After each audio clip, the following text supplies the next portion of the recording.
Buenos días, muy buenos días para todos. Hoy es domingo 3 de diciembre de 2023. Aquí estamos en Villa Mercedes, San Luis, República Argentina. Una hermosa mañana, está nubladito, como que quiere llover, pero la verdad que esté lindo porque no hace tanto calor, es una hermosa mañana que tenemos en este día. Y damos gracias a Dios, el día del Señor, en el mes de la Navidad. Y estaba diciendo precisamente hace un rato a los hermanos antes de que comenzara la filmación, es que la Navidad es una celebración de alegría. Por lo menos eso dijeron los ángeles. El ángel que anuncia a los pastores, hay para ustedes una noticia de gran alegría.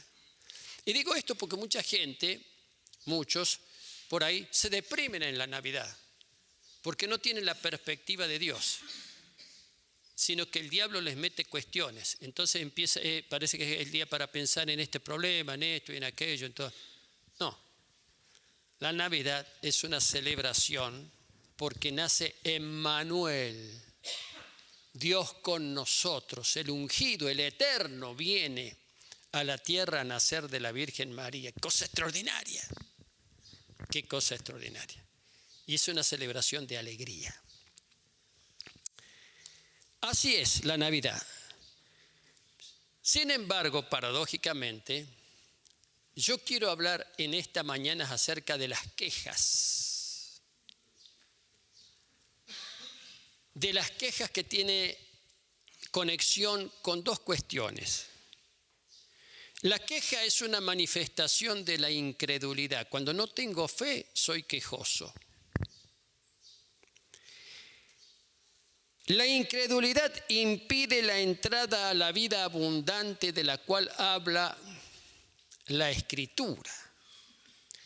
La incredulidad que se manifiesta por la queja o por las quejas, me quejo por esto, por esto, por esto, por esto, por esto, es precisamente porque no está ese espíritu. El Espíritu de Dios hace que haya en nosotros un espíritu de agradecimiento y de gozo, dice la palabra también. Aunque no permanentemente pasamos por problemas, pero la gracia de Cristo nos hace tener esperanza, gozo, cuando creemos en el Señor. Si no viene la amargura, la queja. Hay un libro en la Biblia, que es el libro de Números, que podemos decir, entre otras cosas, que es el libro de las quejas. Habían salido los judíos, el pueblo hebreo, mejor dicho, había salido de Egipto, habían atravesado el Mar Rojo, habían visto las plagas, habían visto la mano poderosa de Dios y comienzan su camino hacia la tierra prometida. Es muy importante entender lo que significó ese camino de la salida de la esclavitud hasta llegar a la tierra prometida, que al mismo tiempo es un símbolo de la obra de Dios, que nos saca de la esclavitud y nos conduce, dice, a lugares celestiales. Extraordinario eso. Pero es un camino. En medio de ese camino que se prolongó demasiado, se prolongó 40 años a causa de las quejas precisamente, pudo haber durado mucho menos, pero duró 40 años, hasta que los quejosos desaparecieran, hasta que los quejosos quedaran en el camino, hasta que ellos quedaran en el desierto. Y entraron los otros, los jóvenes, que tenían otra mirada, otra expectativa, a la tierra prometida. Ni siquiera Moisés entró. Ni siquiera Aarón, su hermano mayor, que era el sumo sacerdote, tampoco entró. Ellos no entraron. Sí entraron aquellos jóvenes, los niños que nacieron en el desierto, que habían dejado atrás todas las costumbres y los espíritus de la esclavitud de Egipto. Esto es muy importante porque esto nos muestra la vida, el transcurso de la vida del creyente. Cuando dejas atrás, la Biblia, dejas atrás tantas cosas, tantas cargas, tanto pecado, tanta maldad heredada para avanzar hacia la tierra prometida. Una cosa interesante, porque a pesar de ver algunas manifestaciones extraordinarias durante ese peregrinar por el desierto, porque iba la tienda, el tabernáculo, la tienda o la carpa, llamémosle como quieran, que era una carpa, una tienda que se transportaba, se desarmaba y se transportaba. Adentro estaba el arca, en fin, y la presencia de Dios como una nube sobre el tabernáculo de día y como un fuego en la noche. A pesar de ver eso, a pesar de tener esas manifestaciones a la vista de todos, mucha gente se quejaba porque no veían en el día a día el propósito de Dios. El día a día de ellos los trastocaba, los trastornaba de tal manera que no podían ver el propósito, no podían ver adelante, porque estaban preocupados por el día a día.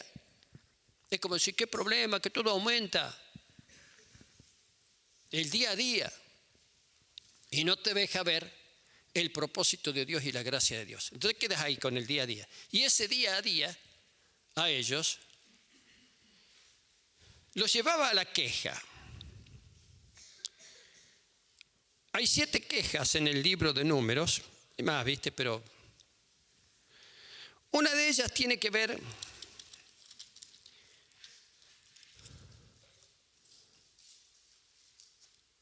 acerca del camino. Aconteció que el pueblo se quejó a oídos de Jehová, y lo oyó Jehová, y ardió su ira, y encendió en ellos fuego de Jehová, y consumió uno de los extremos del campamento. Entonces el pueblo clamó a Moisés, y Moisés oró a Jehová, y el fuego se extinguió. Y llamó a aquel lugar Tabera, que significa incendio, porque el fuego de Jehová se encendió en ellos. Y la gente extranjera que se mezcló con ellos tuvo un vivo deseo, y los hijos de Israel también volvieron a llorar y dijeron: ¿quién nos diera a comer carne? La segunda queja. Primera queja por el camino, Tabera. Y se quejaron ante Dios. Comenzaron a quejarse prácticamente desde que salieron, porque no creían, porque no veían. Como no creían, no veían. Entonces ellos estaban enceguecidos con ese desierto por el que transitaban. No lo pensemos nosotros que el desierto sería como el desierto del Sahara, que lo único que hay es arena. No, eran lugares desérticos. Uno puede atravesar por acá lugares desérticos en la provincia de San Luis. Cuando yo voy a San Juan, por ejemplo, veo muchos lugares desérticos. Hay matorrales, no hay otra cosa, muy poca agua. En fin, ese tipo de desierto ellos es el que transitaban. Ese tipo de desierto. No había nada. Entonces dijeron: ¿y esto qué? ¿Cómo es posible que estamos caminando aquí? ¿Cuándo llegamos? ¿Y cuándo llegamos? ¿Hasta cuándo esto? ¿Hasta cuándo? ¿Viste cuando te piden un esfuerzo? ¿Hasta cuándo? ¿Y hasta cuándo? Porque no creían, porque no veían. Apareció la queja. La queja implica anteponer nuestras cuestiones personales a los designios de Dios. En la queja aparece ahí el yo. Aparece el yo, que dice la palabra que ese yo, o el antiguo hombre, como después explicaría muy bien el apóstol Pablo en una de sus cartas, ese tiene que morir. Ese tiene que morir, para que sea vivificado por el Espíritu de Dios un hombre nuevo, una persona nueva, el nuevo nacimiento, la nueva criatura. Pero ese espíritu quejoso de la vieja naturaleza, que no tiene fe y no sabe por qué está caminando en el desierto, ese tiene que morir. Se quejaron acerca de los alimentos, por ejemplo. Nos acordamos del pescado que comíamos en Egipto. Y gratis, de balde, porque había abundancia de pesca, los ríos de Egipto y particularmente el Nilo. Qué interesante. Nos acordamos del pescado que comíamos en Egipto, de los pepinos. ¿A quién le gusta el pepino? A mí me gusta, a muchos no les gusta, pero a ellos les gustaba. De los pepinos, los melones, los puerros, la cebolla, los ajos. Y ahora nuestra alma se seca porque no hay nada sino este maná que ven nuestros ojos. Dios les había dado un alimento que era el maná, el alimento que viene de Dios. Extraordinario, ¿no? Viste que hay actualmente, y un poco nosotros estamos embarcados en eso, un cambio en la alimentación. Un cambio en la alimentación. La alimentación tiene, es decir, nuestra salud tiene muchísimo que ver con la alimentación. Y nosotros tradicionalmente tenemos una alimentación con algunas cosas que no son tan buenas. Pero no quiero explayarme en eso, sino decir que el maná, mis queridos, que decían era como semilla de culantro o de cilantro, y era, qué sé yo, una cosa así, lo recogían al maná y lo molían en morteros y con eso preparaban panes. ¿Qué alimento? Un alimento que venía del cielo. Maná. ¿Saben qué significa maná? ¿Qué es esto? Pues no sabían lo que era. Y lo recogían de lunes a sábado, de domingo a viernes. Porque el sábado no lo recogían, había que recoger 2 porciones. Y recogían solamente cosas extraordinarias. Dios les dijo, recoja solamente lo que necesitan para su familia. Mañana van a recoger otro poco. Algunos eran argentinos también, ¿viste? Especuladores. Habían algunos argentinos ahí. Especulados, entonces dice, va a aumentar, qué sé yo, el azúcar, entonces compran 200 paquetes de azúcar y los supermercadistas ponen, no puede llevar más de 2 kilos, esa cosa, ¿viste? Allá recogían el maná y el que recogía además, el que solaba se les podría, no lo podían usar. El septo, el que guardaban hasta el sábado, ese no se podría, porque era alimento que venía del cielo. Sin embargo, se quejaban por eso. Se quejaban por lo que Dios les daba. Cosa extraordinaria. Miren lo que era el espíritu, ¿no? Y el recuerdo de las cosas, eran esclavos pero comían pepinos. Para ellos eso era ventajoso. Trabajaban como esclavos, e inclusive los últimos tiempos fueron muy duros porque los castigaban y trabajaban mal y tenían qué sé yo, y era bravo. Y le mataban a los chicos, pero comían pepino los chicos. ¿Te das cuenta de lo que significa un espíritu? Un espíritu de queja, porque a pesar de lo que les había dicho Moisés y a pesar de las obras que habían visto y a pesar de esa nube y ese fuego en la cima del monte cuando Moisés estaba hablando, a pesar de todas esas cosas, el día a día los había amargado. Porque era un día a día pensando solamente en ellos mismos y en sus propios problemas y en sus propias cuestiones. No funcionaba así la cosa. Se quejaron, por ejemplo, acerca de los gigantes que vieron en la tierra prometida.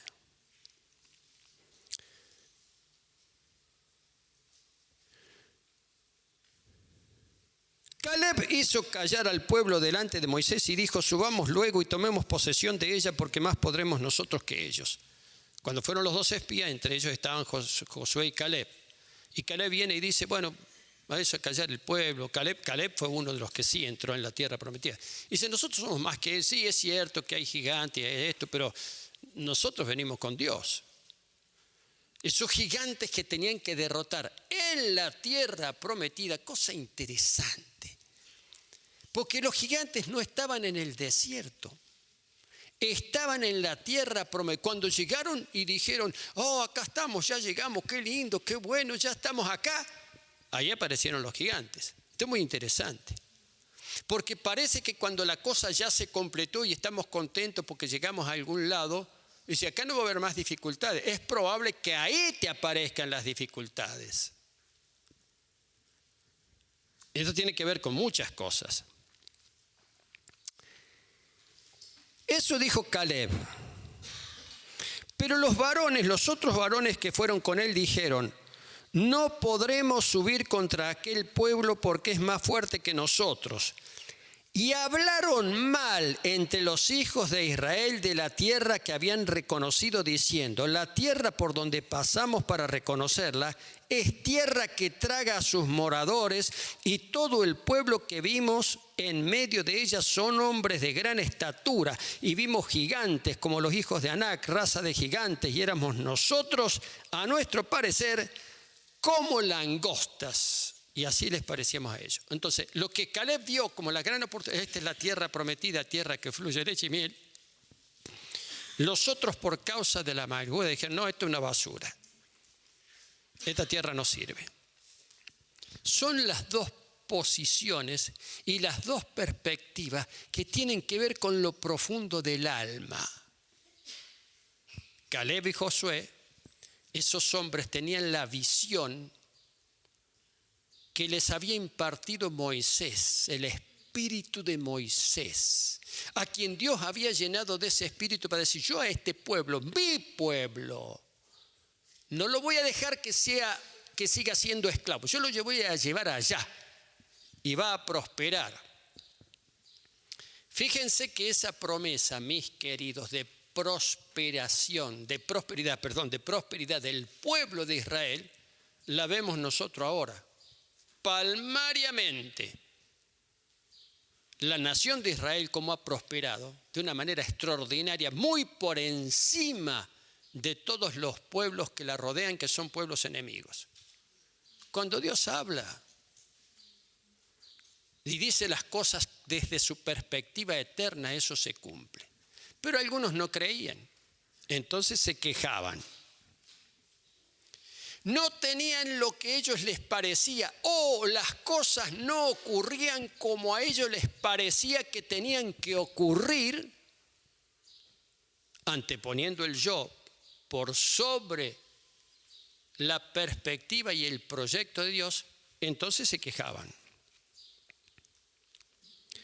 Entonces toda la congregación, después del informe de estos 10 pesimistas, entonces toda la congregación gritó y dio voces, y el pueblo lloró aquella noche y se quejaron contra Moisés y contra Aarón, todos los hijos de Israel.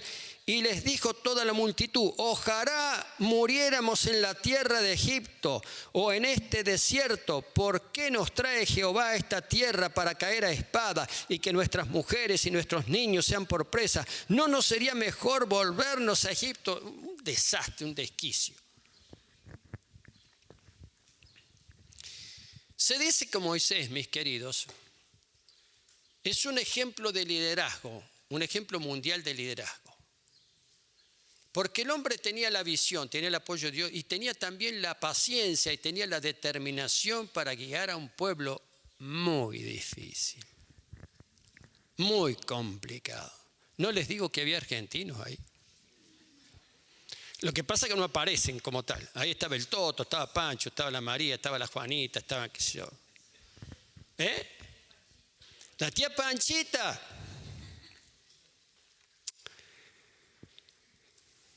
Pusieron su mirada en las dificultades y no en la promesa. Qué bárbaro. Cuando te pones la mirada en el yo y lo que pusieron la mirada en las dificultades. Por supuesto que se presentaban dificultades, pero no en la promesa. Cosa extraordinaria. ¿Cuántas veces hacemos eso nosotros? No, esto no. En algunos varones que estuvieron en el retiro, no sé quién de ellos dio testimonio acerca de lo que le impactó, me parece que vos, acerca de nosotros mismos nos ponemos límites. A veces, y en lo espiritual ni hablar, nos ponemos límites. Si yo me pongo este límite acá, así enfócame, me pongo este límite. Entonces pongo el cable del micrófono. Yo mismo lo pongo y digo, no puedo pasar más allá del cable del micrófono. Hasta acá estoy bien, hasta acá llegué. El límite lo pongo yo. Es un tremendo error que no tiene nada que ver con la fe. Dios dice, sacate ese límite, tiralo. El límite lo pusieron ellos y vieron las dificultades. Y cundió la queja. La queja es una cosa sumamente contagiosa.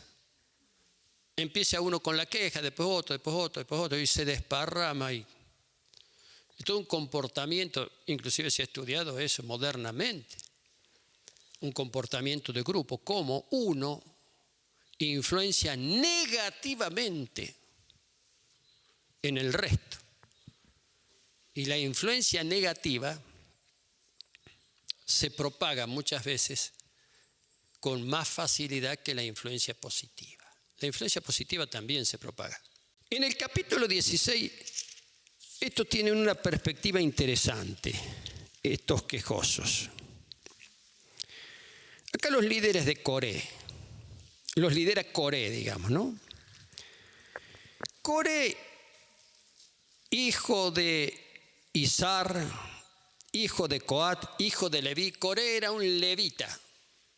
Los levitas tenían una particularidad y tenían un puesto bastante privilegiado porque eran los únicos que podían ministrar a Dios.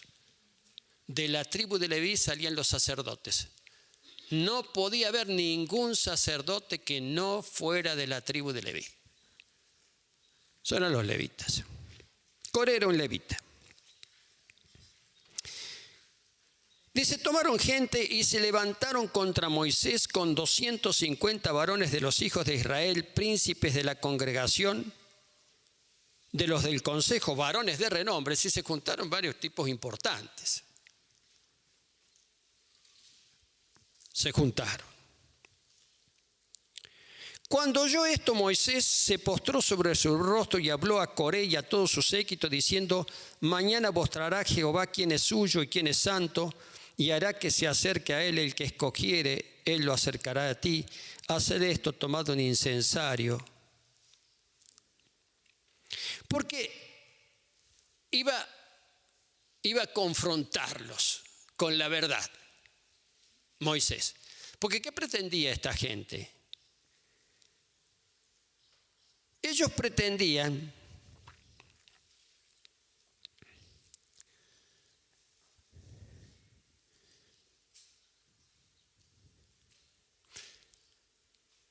que no tenía sentido que Moisés y Aarón y los suyos fueran los que lideraban, porque ellos también estaban en condiciones de liderar. Entonces, ¿por qué no tenemos que hacer caso? ¿Quiénes son estos? ¿Y por qué no nosotros? ¿Y por qué no nosotros? Nadie los había levantado a ellos.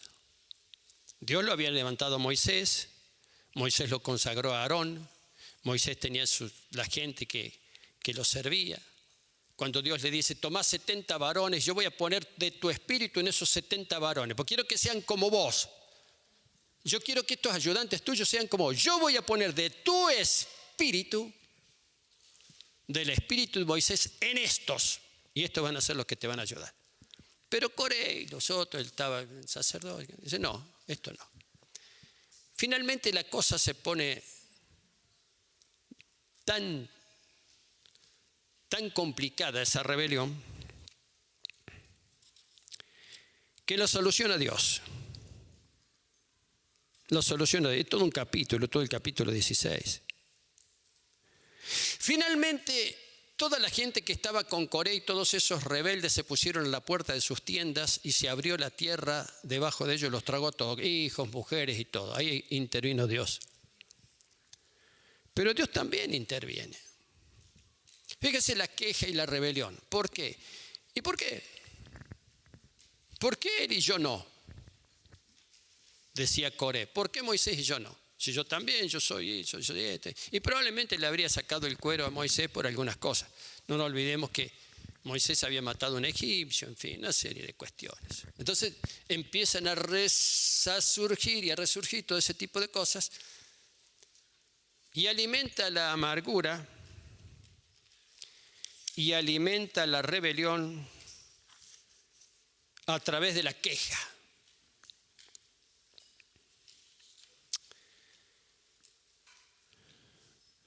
Hay otra rebelión en el capítulo 20. Ese fue bravo porque le costó a Moisés, al líder, le costó no entrar en la tierra prometida. Las famosas aguas de Meriba.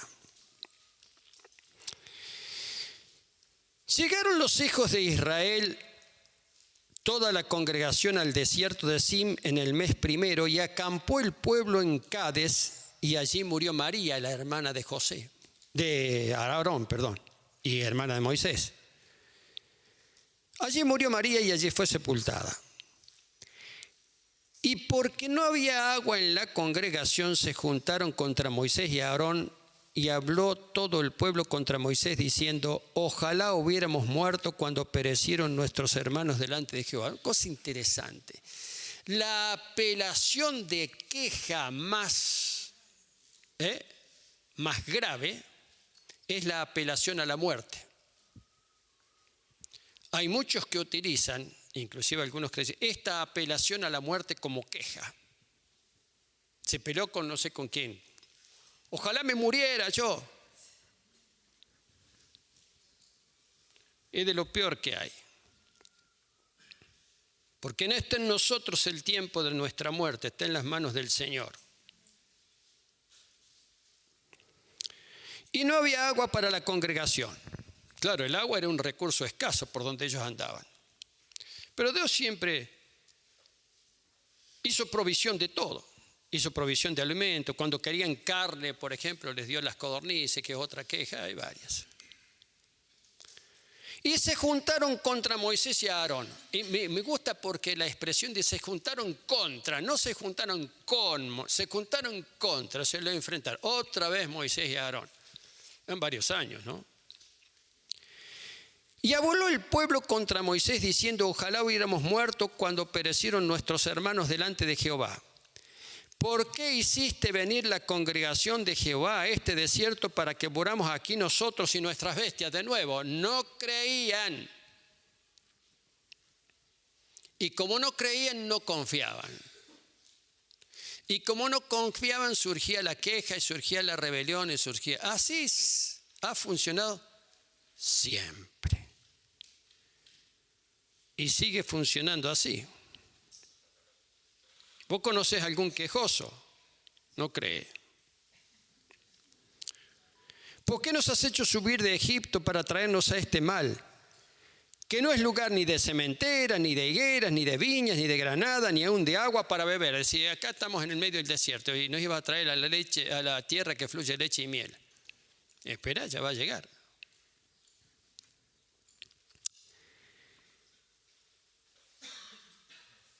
No es lugar de sementera, de higueras, de viñas, ni granadas, ni aún de agua para beber. Y se fueron Moisés y Aarón de delante de la congregación a la puerta del tabernáculo de reunión y se postraron sobre sus rostros y la gloria de Jehová apareció sobre ellos. Después de terminar la reunión que tuvieron todos esos, eran una montonera y le gritaron a Moisés.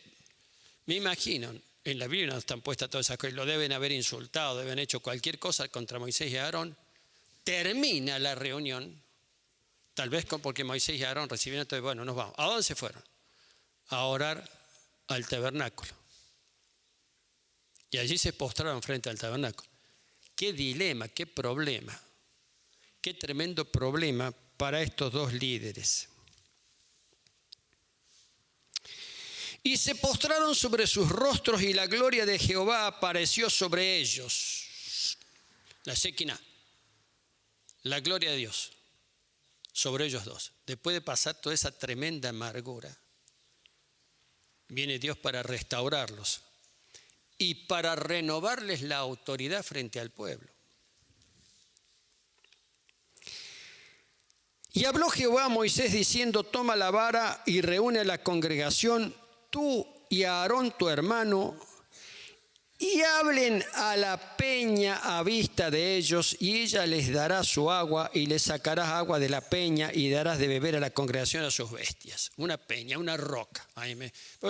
Era un desierto rocoso.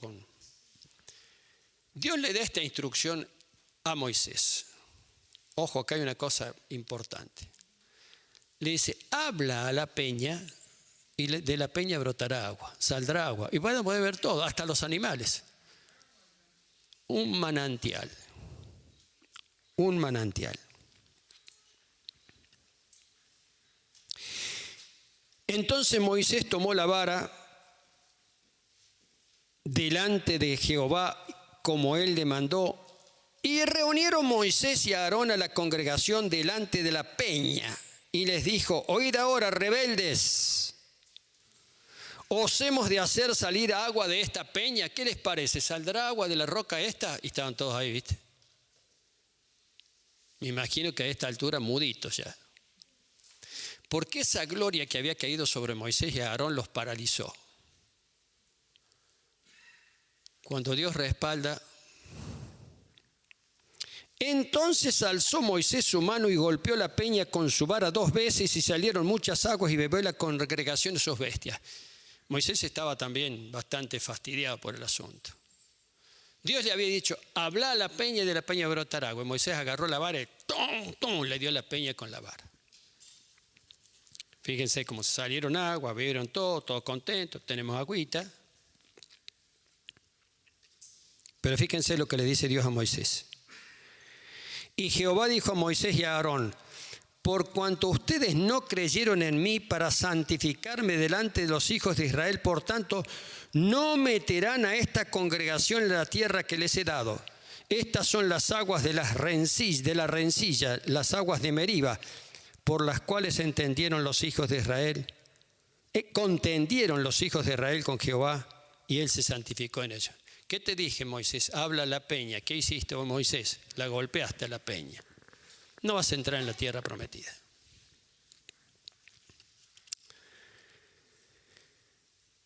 Bueno, después que pasó esto, se quejaron por segunda vez del maná. Fíjense las consecuencias que tiene un espíritu de queja. Las consecuencias que tiene un espíritu de queja. Algunos fueron tragados por la tierra. Otros, inclusive el mismo líder Moisés y Aarón, no entraron en la tierra prometida. Porque el espíritu de queja, que viene de la incredulidad de no creer, tiende a romper y a quebrar el propósito de Dios, o a desviarlo por lo menos el propósito de Dios. O a desviar un propósito, pero en este caso el propósito de Dios. Estos quejosos, toda esta gente, no entendían la obra, la mano y lo que Dios quería. ¿Quiénes veían esto? Los líderes, Moisés, porque Dios le dijo y Moisés creyó. Como dice que Abraham también creyó. Cuando le dijo, te haré padre de multitudes, te voy a llevar a una tierra. Abraham creyó y le fue contado por justicia, creyó. Los otros se quejaban. Mire, aquí vienen varios aspectos a tener en cuenta. Te quejas porque no crees. Te quejas porque no tienes fe y te quejas porque no estás ordenado en el camino. Estás desordenado. Entonces el espíritu de queja te toma, te desvía, te sacude. ¿Y qué ocurría con esta gente?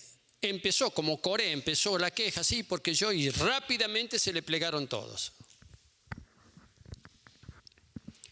También se quejaron María y Aarón de Moisés.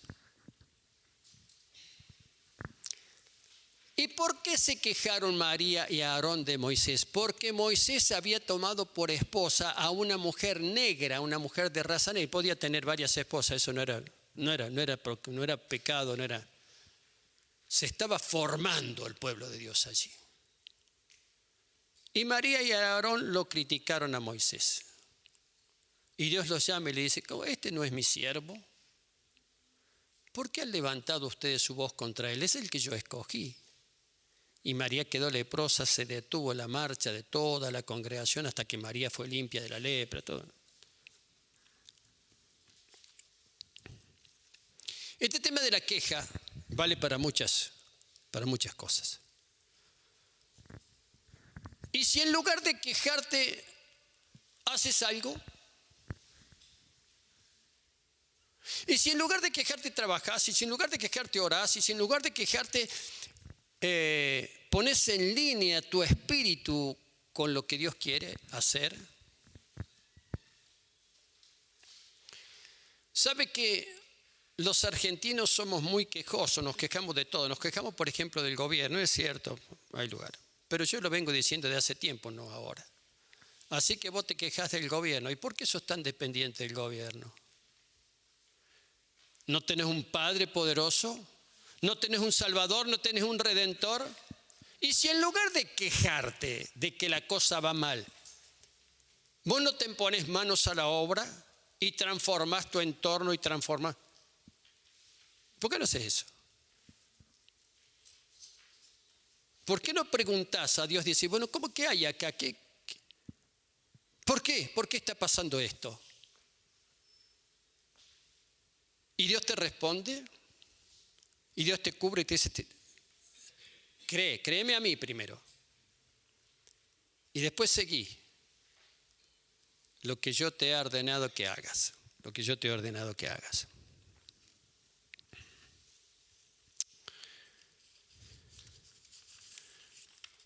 Hay una cosa muy interesante en este tema. Y es que la queja, la amargura, la crítica no viene de Dios. Y eso lo tenemos que aprender. ¿Hay motivos? Sí, ponele, hay motivos. Pero la crítica, la queja y la amargura no solucionan nada. En este tiempo, lo vuelvo a decir por enésima vez y lo voy a seguir repitiendo, en estos tiempos que estamos viviendo aquí en la Argentina, no quiero hablar del mundo, pero quiero hablar de la Argentina, vienen tiempos complicados porque es mucha la destrucción del país. Complicados no solamente en lo económico, que de por sí está muy complicado con las LELIC, un montón de cosas que van, sino complicado también en lo social, complicado en cuanto a la justicia, complicado en cuanto a los valores, complicado en cuanto a la educación, muchas cosas muy complicadas.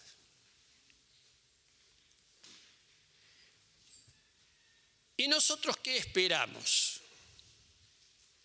¿Esperamos que el gobierno lo solucione?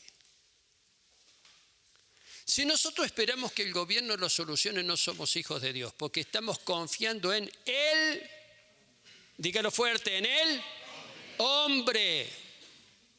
Y la palabra dice, maldito el hombre que confía en el hombre, porque cuando nosotros confiamos en este, o en aquel, o en aquella, quiere decir que nuestra confianza no está puesta en el Dios eterno, en el Salvador, en el Rector, sino en este o en otro, o en un sistema, o en lo que sea.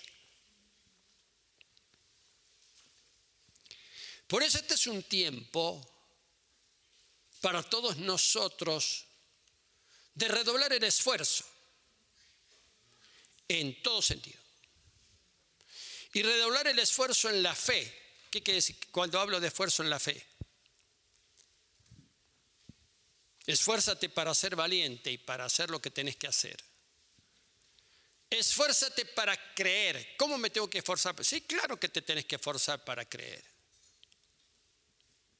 Tenés que buscar el rostro de Dios.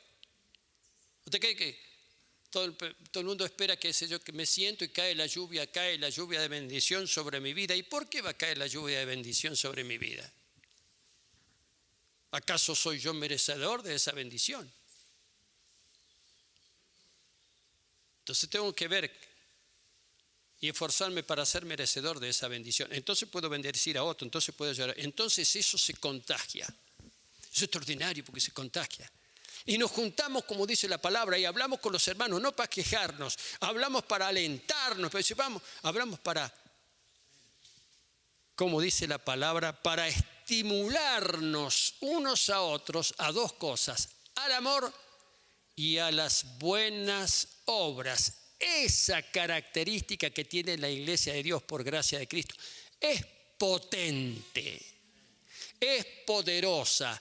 La tenemos que aplicar entre nosotros y la tenemos que aplicar en nuestra sociedad. Necesita esa gracia que es potente y poderosa. ¿Saben qué? Creo que por primera vez en la historia de la República Argentina los evangélicos hemos tenido un protagonismo importante en la elección del nuevo presidente. Pero ese protagonismo que nos ha dado Dios es para que nosotros sigamos protagonizando. Dice, bueno, ya está que se las arregle y que mejore las cosas. Y yo me voy a sentar a esperar que arregle y mejore las cosas. Eso lo puede hacer cualquiera, pero nunca un hijo de Dios. Nunca. Porque entonces no estamos creyendo que Dios reina. Canción que cantábamos antes de que empezara la prédica. ¿Cómo dice la canción? Él gobierna. ¿Quién? Cristo. Él gobierna. Y cuando nosotros tenemos la conciencia de que Cristo gobierna, yo voy a responder a lo que Cristo hace, a lo que Cristo dice. Y eso es una cuestión, eso derriba la queja, la amargura, la incredulidad, lo derriba.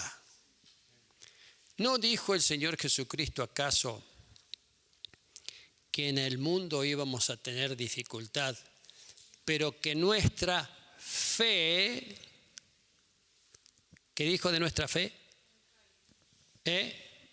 No solamente que no, sino que vencerá. Y esta es la victoria que vence al mundo, vuestra fe. No es vuestra queja, no es vuestra incredulidad, es vuestra fe. Ese es el designio de Dios.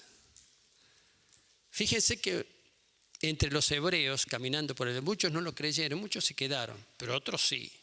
Josué, Caleb y otros. Y me dijeron jóvenes, muchos muchachos, muchos chicos, muchas chicas.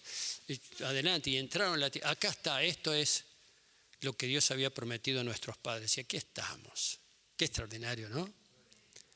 Ese es nuestro Dios. Dale un aplauso al Señor.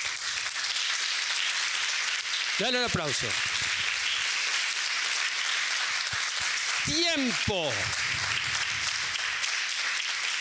Tiempo de que la iglesia protagonice. Déjalo a esto ahí colgadito y pensalo y meditá. Pedirle a Dios que te ayude a entender yo también. Tiempo de que la iglesia protagonice. La iglesia de Cristo. Amén. Los saludo con la bendición del Señor.